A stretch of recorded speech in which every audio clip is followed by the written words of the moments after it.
Chapter 4. My school year went on pretty uneventfully. One day, while walking home alone, I ran past the Radleys' house as I normally do. This time, however, something caught my eye. I took a deep breath, turned around, and went back.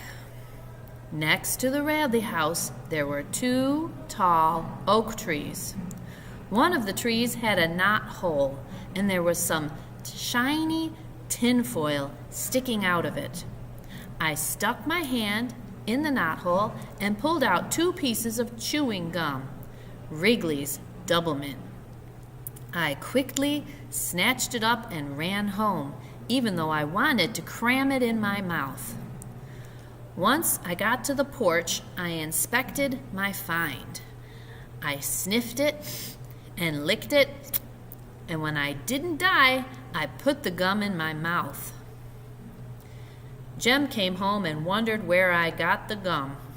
I finally told him that I found it in the Radley's tree. Jem yells, "Spit it out right now! Don't you know you're not supposed to even touch the trees over there? You'll get killed if you do." And I obeyed. Summer was on the way, which was our favorite season. It also meant that Dill was on the way. On the last day of school, we were let out early. As Jim and I walked past the Radleys' oak trees, I saw shiny tinfoil again in the knothole.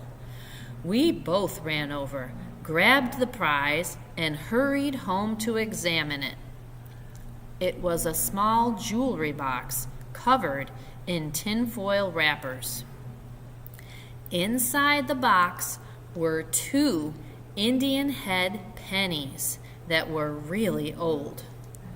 Since this was pretty special, I began to think that this knothole might be someone's special hiding place. We tried to think of who walked that way and who might be using this as their hiding spot. We didn't know if we should keep them or put them back. Jem suggested that they keep them until school starts and then ask everyone if they're theirs. I noticed Jem looking back at the Radley house for a long time and seemed to be real thoughtful. Dill finally arrives. Miss Rachel picks him up and we meet up with him a little later. Dill suggests picking up where they left off, play acting, but I'm tired of those. I thought it would be fun to roll in the tire. "I'm first," I announced. I folded myself in the tire and Jem pushed me hard down the sidewalk. I was getting dizzy and couldn't get it to stop because it was going so fast.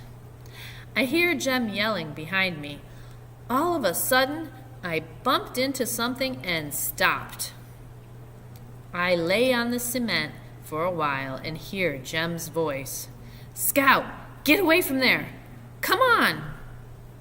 I opened my eyes and realized I was at the front of the Radleys' steps. Jem came to get me and panicked. We both scurried out of there without the tire. Jem and I argued about who should go back and get the tire. Jem scowled and went back for it. He told me I was acting like a girl and there was nothing to it. Calpurnia called us in for some lemonade. As we enjoyed our lemonade, Jem decided that we should play Boo Radley. What he meant was that we would play act, using the Radleys as our characters. All throughout the summer, we perfected our act. We added dialogue and made it long. One day, when we were rehearsing one act, Atticus watched us. He told us that he hoped we were not play acting about the Radleys. Jem and I argued over whether or not we should continue acting this out, since Atticus told us not to. Atticus, seeing us do this play acting, was the first reason I wanted to stop doing this. The second reason had to do with what happened earlier that day.